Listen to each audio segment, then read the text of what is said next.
আওয়ামী লীগ সরকারের পতনের পর পরবর্তী পরিস্থিতিতে পুলিশ বাহিনীর সংস্কারসহ তাদের পোশাক পরিবর্তনের দাবি ওঠে।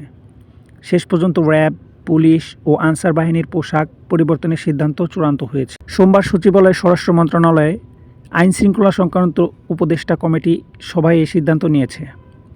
জানা গেছে, সভায় 18টি পোশাক পরিহিত পুলিশ, আনসার ও র্যাবের প্রতিনিধি দল বৈঠকে প্রবেশ করে। সেখান থেকে পোশাক নির্বাচন করা হয়। এর আগে গত 11 আগস্ট পুলিশের পোশাক ও লোগো পরিবর্তন করা হবে বলে জানিয়েছিলেন অন্তর্বর্তীকালীন সরকারের স্বরাষ্ট্র উপদেষ্টা brigadier general of M A Sakhawat Hossain.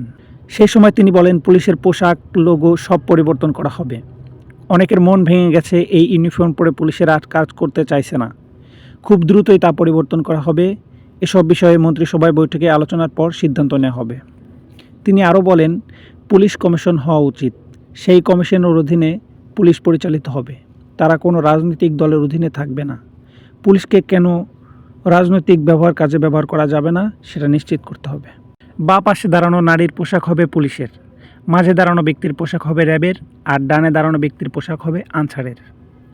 প্রসঙ্গত, আওয়ামী লীগ সরকারের পতনের পর 7 দিন পর্যন্ত পুলিশ প্রকাশ্যে দেখা যায়নি।